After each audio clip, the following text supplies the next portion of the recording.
So guys, I want to tell you all about Letape. I want to get you guys as far inside the race and my experience as possible, and that's what we're going to do today. A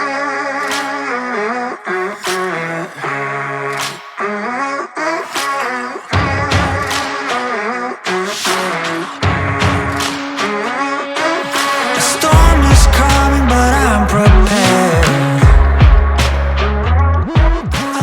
As I'm sure you're familiar with the phrase Letape, there's a lot of them all over the world really, and our one is held down in Jindabyne, which is kind of 5 hours south of Sydney in the snowy mountains of Australia. The event itself is held over about 170 k's, but it's two key climbs that make the whole race. The first one is the Bolocka climb, which is like a 3k, I think like 11% average.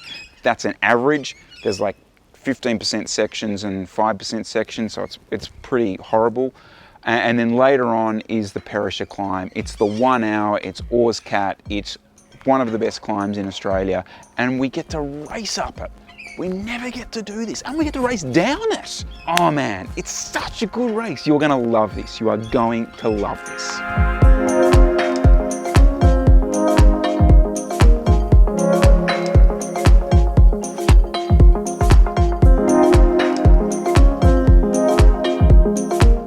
As you guys probably know, one of the coolest aspects of this kind of thing is it becomes this sort of migration of cyclists. So you're driving down and, you know, every sort of fourth or fifth vehicle you pass or you get passed by has like a bike on the roof, and there's that knowing sort of wink or nod or little sort of as they go past, like Letape, Letape. So I drove down, no dramas whatsoever. Lizard made me a little sort of lunch to have on the way down, so I didn't have to stop too much, which is always good. Checked in just in East Jindabyne, which is kind of about 6 or 7k just out of town. A nice little spot actually, I think Siesta Villas or something like that. I've arrived. Gonna head down to Reggio and just get the legs. I haven't ridden much at all this week. So gonna put the Garmin on the bike, head down, see what's going on. I had a rubbish week on the bike, so I really wanted to make sure I got some sort of ride in before. I'd done like 4 hours, 3 hours during the week. It was just a terrible week of riding. I was fresh, put it that way. So I knew I sort of wanted to turn myself around pretty quickly, get some gear on. The weather was pretty good. I kind of know the roads around there, and I could ride in past Jindy, register and do all that kind of stuff. Then early night, do a bit of work, go to bed. Head in towards Jindabyne, so trucking on in, and Bree messages me and says, actually guys, you've got a team presentation at 5 o'clock. And I'm like looking at my watch going, it's 20 past 4. I've done hardly any riding this week. I need to do something. Thankfully, Jay sort of joins me for a little bit of it. We can have a bit of a chat, use the GoPro, get a bit of footage, get my head around using the 1080p 30 frames a second on the bike, because that's what I was going to shoot the whole thing on. Shoot back towards Jindabyne just in time for this team presentation. Now, it's a bit weird doing a team presentation really without the team. It's just like Jay and Jesse, no offense to you lads, but you know. We do some team presentation stuff. Yeah. Better set up in the immerse. Shh. Absolutely one of the coolest things, right? There you are sort of on the Tour de France stage being presented by Matt Keenan, who's just a pro. And, you know, he does a bit of an interview with you and you sign the board and all that kind of stuff. There you are pretending. It's like 3 years ago when I'm there with Chris Froome, like pretending to be anyway half decent. It was kind of cool. Said some rubbish about something. I can't remember what I talked about. People tried to take selfies with him and he's all embarrassed. No, this is sick. I'm so excited. Yeah, I know. This is so cool. Ready to go. We just did a team presentation. We just got issued the number 1 and 2. Number 1 and 2 bib. Yeah, this is so cool. Like, awesome sort of event. This is the coolest thing, right? So I get down off the stage and 6 or 7 people come up at intermittent moments because we're hanging around, mingling around. And they're like, oh, Chris, love the videos. Oh, love it when you're doing this, love when you're doing that. I'm from here and that. Normally the way I sort of turn it around back on you guys is then when someone says, oh, I like the videos, I immediately say to you, what do you like about them? Please do come up and say hello, and I will then ask you, what kind of videos do you like? Because then I will do them, hopefully. You know what I mean? This is my first sort of event as a vegan. solo event as a vegan. Like, I've done a few team events with the guys, but I haven't actually just done it as a like solo entity yet. I mean, the boys are down here, but we're kind of staying separately, and it's a bit like ad hoc. Yeah, so it adds a slightly different dynamic to pre-meal, pre-race meals. What's your go-to in a circumstance like this? Oh, is it Coles or Woolworths? If it's Coles, Woolworths, isn't it? Get this random collection of food in my basket and take that back and yeah, whatever. I kind of know a day before a race like that what I need. I just need simple, straightforward, you know, carbs, sugars, bit of proteins. I kind of know that. I don't want anything too heavy. Back what you know and run that. So she's a 5 a.m. start tomorrow. Like, I can't take the piss with the camera, so this will be a GoPro event. Like, I can't take a camera and be like vlogging during it. I got in trouble once for that. I almost got disqualified for that. Anyway, it's a different story. But this is where the current element of the vlog, the intro to this, ends, and we go racing.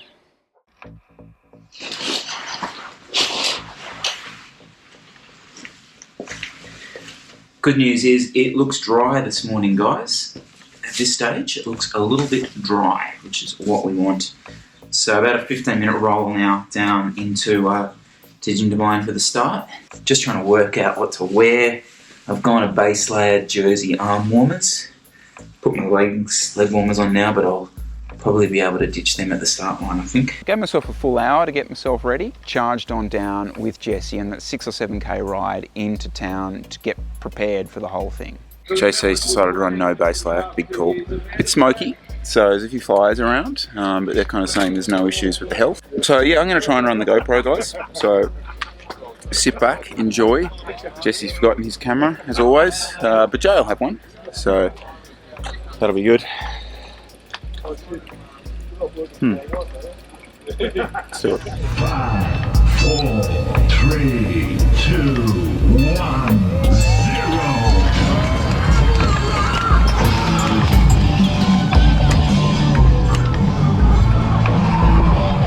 I completely stuffed up the start of this. Well, the first 15Ks of this. So as you guys know, like the first sort of section of the ride out of Jindabyne is quite hilly, okay? And we kind of rode along right at the front because we weren't sure whether guys were going to be racing it or fondoing it, like riding hard and just sort of riding. And well, I got the whole sense of it wrong. I kind of rode a bit towards the front and then dropped back and started like talking to some really cool people. That's it. What's your name? Who again were like talking about the videos and talking about the team and I'm like, cool, so this is how it's going to play out. We're going to ride like this to Blocker. And that was fine, like, and we kind of got through the lumpy area and out the other side, and we were told that there's a break up the road. At this point, I should probably say to you that we then immediately went, oh. And what we did is we kind of looked around and was like, well, okay, let's work out who was in the break. And well, we didn't really know. Which isn't great. Actually, no, I knew you were in the break, Wardy. I knew you were in the break. And I wasn't worried about you, sorry. Well, look, I was, but like not to like a 2-minute gap, it's fine. Like anything more, like very fit guy. Anyway, doesn't matter, whatever. What we'll do is we will ride. Essentially, like we'll try and get maybe sort of 12, 18 guys just rolling turns on the front, not like smashing turns, but just sort of riding. We know there's a lot of guys who just want to sit on, get to the base of Blocker. We're cool, whatever, no problems, but there's got to be like 12, 15 guys who just want to roll and we'll get over to Blocker, otherwise we'll be sitting around for ages and waiting for the rain to arrive. Doesn't really play out like that, guys. Like, I think this is just one of the things that comes with being in a team, that they see like a couple of people up towards the front in the team and they're like, oh cool, well Nero are doing it then. That's kind of what happened. And it was a headwind. So you guys probably know this, but like if there's a headwind, people are far less likely to roll turns just because you're putting a lot more energy out in the front. So we tried to do that for a while. It wasn't very successful.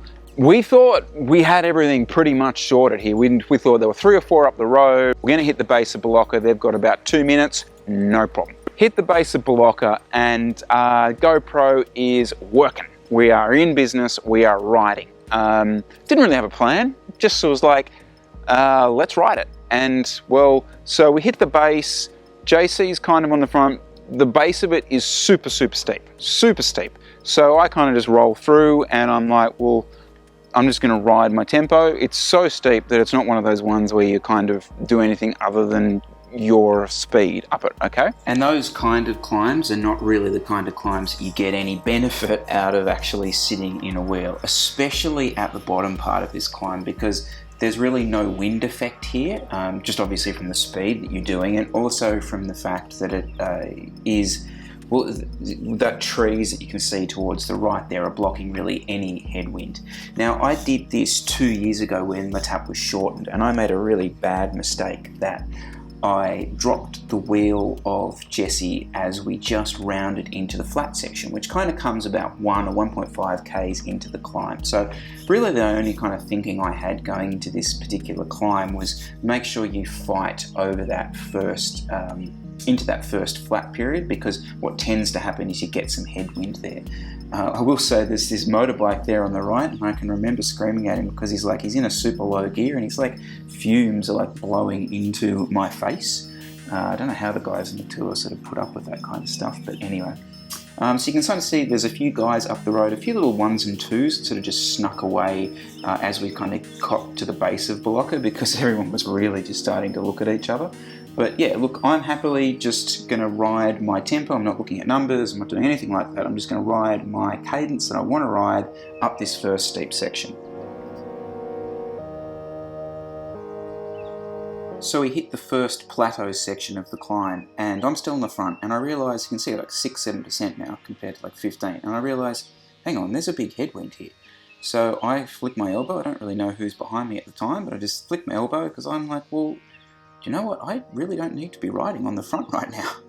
So let's just fast forward a little bit further, and you'll see JC kind of attacking there on the far right. It's probably less of an attack from him and more just a situation where he wants to, as a bigger guy, kind of keep driving his power down and ensure that it's not left to some violent attack right at the steep section at the end. So he's going to keep kind of motoring on. I think that is Matt Dinham on his wheel, and Angus closes that gap. As you can see, I get a pretty sweet ride across there, like 300 watts across to Jesse there. So now, as you guys know, if you've ridden this climb, the last kilometre of this, considering you're probably up close towards VO2 max for a lot of it, is really quite a brutal section. So we're into the last K. Well, that sign there, guys, is the last K. And as you can see, the percent is way back up, around 13, and so is the wattage, mostly due to the fact Jay's on the front. So really what we'd kind of said beforehand is, Jay, if like there's a nice little group together in that last K, have a crack for the KOM. It'd be super cool if he could win the KOM jersey. I've had a look around, and these riders that you can see here, this is pretty much, might be 1 or 2 more guys, but this is pretty much going to be the race from here on in. It's like 1s and 2s behind. There's not really many people coming back from this. So personally, I'm kind of thinking, look, don't demolish yourself to hang on to Jay's wheel. There's a crest and a downhill over the top of this, so just make sure you're within touching distance. Ideally, have Jesse or 1 or 2 with you, and things will be absolutely sweet, because we know that Jay's not going to ride off over the top of the climb. So into the last 500 metres, and you can see Jesse sort of taking that group of like 1, 2, 3, 4 clear, but things are pretty much in hand. That's the crest of the climb just over the top there. There's some guys who have tried to follow Jay who are kind of coming back a bit as well. So we're going to crest over this climb and rejoin this group and kind of reassess then who's actually left in the race. So we crest the climb, guys, and I kind of have a little bit of a reassess here. I've got the Oliver's guy Trevor, I'm pretty sure his name is, with me here, and JC is just sort of coming back on my wheel. And as we kind of suspected would happen, that kind of front group of guys who've done a really good climb up that have sort of sat up and started to look at each other, which kind of suits us, and it's going to be game back on. So the selection is pretty much made from our perspective, and this happens pretty much every year at Bolocka. Looks like a really good group, like 8 to 10 guys, fit, strong guys. But at this point you're thinking, okay, so we're kind of still sure there's only 3 or 4 in the break, but we're getting a few theories that it might not be, because we caught a lot of people on that climb, and we're like, well, we're still at the front of the race. Well, I knew Wardy, we hadn't caught Wardy, so I was like, maybe Wardy's with 1 or 2 others, so still pretty good. We've got like 10 guys here. We're going to swap off, get to the base of Kosciuszko, and it'll be just every man for himself up the climb. Doesn't really play out like that. It's pretty attacking over the top, and a few splits happen actually, and JC has a crack and it gets away, and we can see Wardy up the road, and we're like, okay, awesome. JC's going to bridge over to Wardy. He's going to be there. We can kind of sit on this bunch now and go from there. And it's playing along pretty well like that. What I was hoping to do is really show you that whole climb on the GoPro, because what other chance do we get to do an hour climb and show you how it plays out? And I'm at the pointy end, right? I'm at the pointy end of the race, and it's going to all play out in front of you, and you're going to see the whole thing. So I hit the friggin' GoPro. Beep, beep, beep, beep. Sorry, what? Beep, beep, beep, beep. Brand new GoPro Hero 8 review, just there.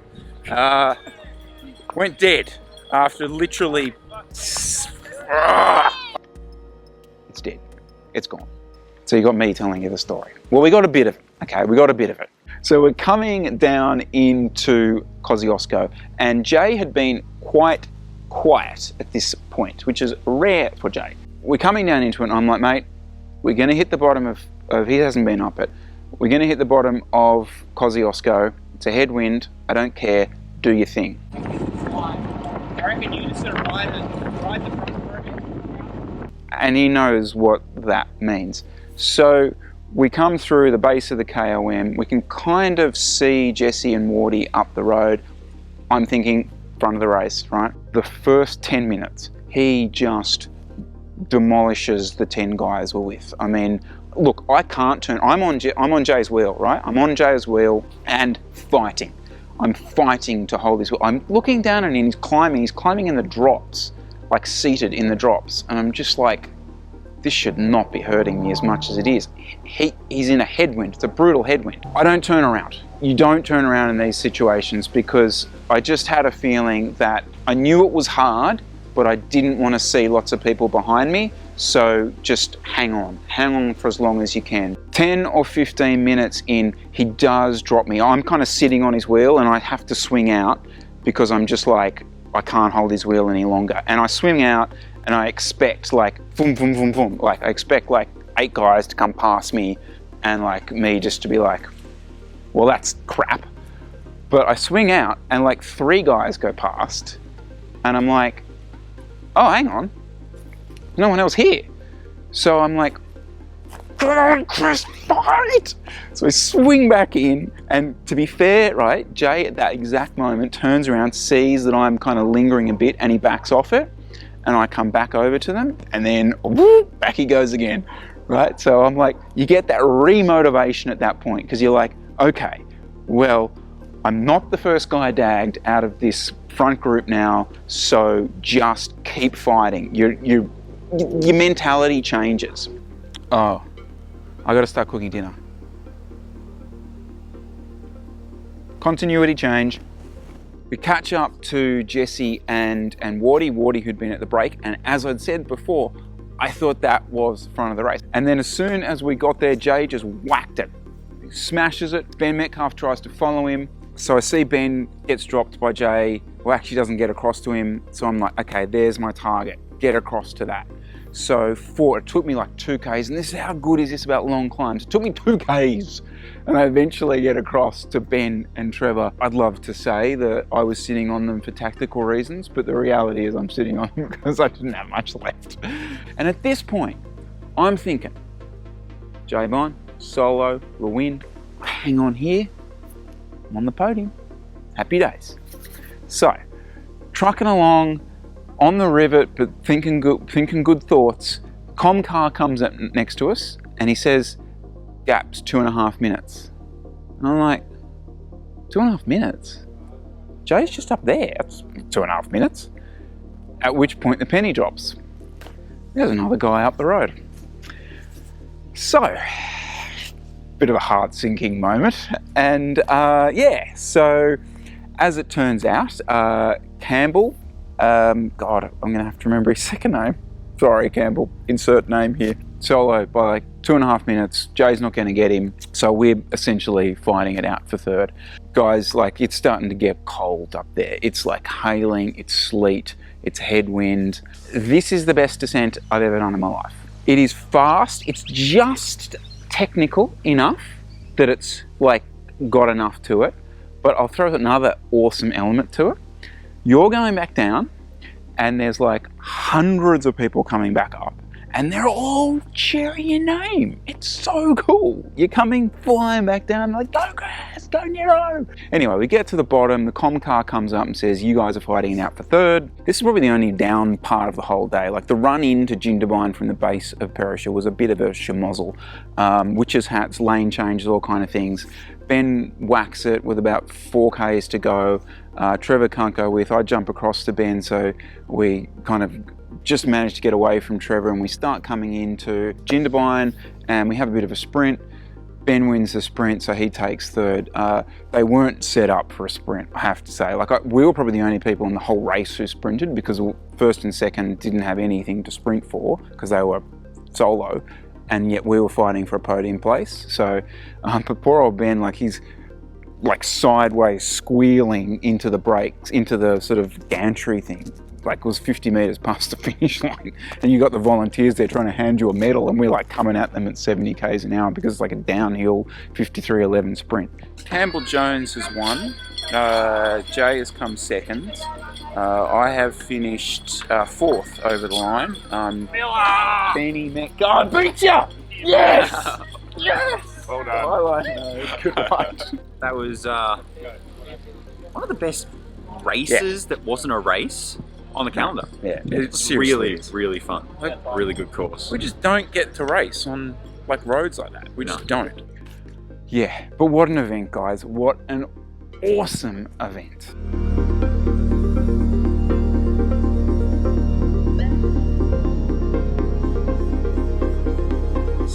I'm going to come out and say it. I think that Letape moving next year is sad. I really do.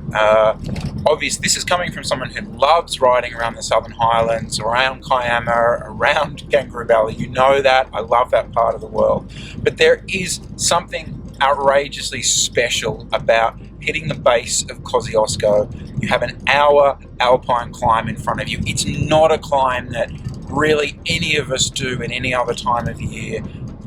And it has a special something about it.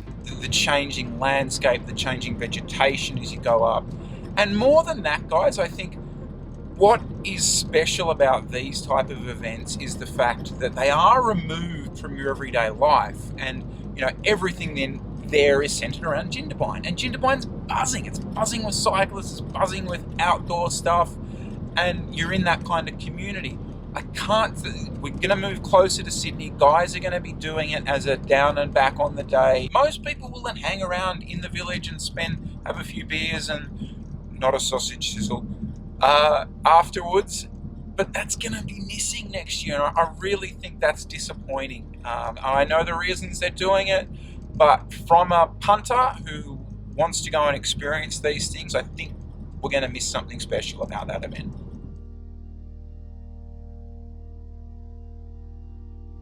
One way or another, guys, we'll be back and we'll be trying to go one better next year. Guys, I hope you enjoyed the world's longest vlog. Our hand was forced by this guy who let us down. But yeah, look, obviously let us know what you think of this style of thing. I'm keen to kind of play with different styles of race vlogs as we go along, you know, looking at different tactics and just the story of them and bringing the whole thing to you. Guys, I thought we might finish with, I'm just going to play a little bit of the first vlog I ever did. Letape has a special meaning to me, and one of it is the fact that this was the first vlog I ever did. So guys, here's a little bit of it. I'll put a link below in the show notes to this, and we'll see you in the next one, all right? Enjoy. Good morning and welcome to ETAP down here in Redbow. Here with the elite crew, prepping himself for what is going to be a chilly, bumpy, windy day on the bike. I'm going to ride down to Bullock's Flat and get ourselves registered and prepped. So I think it's about 160, finishing up Perisher. Ever written up? Driven up